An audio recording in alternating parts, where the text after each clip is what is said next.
Lake Charles is one of the major cities in Louisiana, but despite being settled in the 1800s, most of the buildings are only from around 1911. That's because, like numerous towns in Louisiana, Lake Charles would be brought to her knees by ash and flame. In 1910, a great fire engulfed the downtown area of the city and totaled $750,000 in damages, which is roughly $24 million today. Originally, most of the downtown buildings were made of lumber, so you can see how devastating a fire outbreak would be, and it's the main reason why the buildings of today are made with bricks. The fire started at 3:40 p.m. in a trash pile behind the Opera House on Ryan Street to my right, and it would rage on for 4 hours. In all, 109 buildings were destroyed, including the Calcasieu Parish Courthouse, City Hall, Immaculate Conception Church, dozens of commercial buildings, several hotels, and dozens of homes. Yet, thankfully, not one death was recorded. That chilly night, though, hundreds were reported to be gathered in makeshift camps on the outskirts of the city, and they were eating rice being boiled in big cauldrons. It's said that the fire left over 150 people homeless. This fire would forever change the shape and look of Lake Charles. Like the majority of tragic events in Louisiana's history, it would also bring about stories of the supernatural. After the fire in 1910, local Sheriff Henry Reed would move the prisoners that were housed in the jail.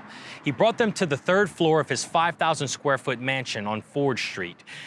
At around 12:30 a.m. one evening, just a couple of nights after the fire, a prisoner tried to escape by jumping out of the third-story window, falling to his death below.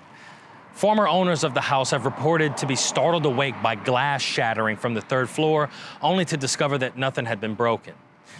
While there's no documented evidence of the event, a former owner believes the story is 100% true and that the Reed family could have been influential enough at the time just to keep a tale like that from getting out to the media. In fact, the current owners say that there are definitely more than one ghost. They believe a woman named Maud Reed haunts the first floor of the home. Obviously related to the sheriff at the time of the fire, Maud Reed was known as the unofficial historian of Lake Charles, who single-handedly saved hundreds of photographs and documents from that great fire of 1910. Maud would withdraw to only 2 rooms of the house that eventually went into neglect towards just the later years of her life. She walks around the first floor still to this day, apparently. But you have a ghost on the first floor. You have a ghost on the third floor. And you guessed it, there's a ghost on the second floor too.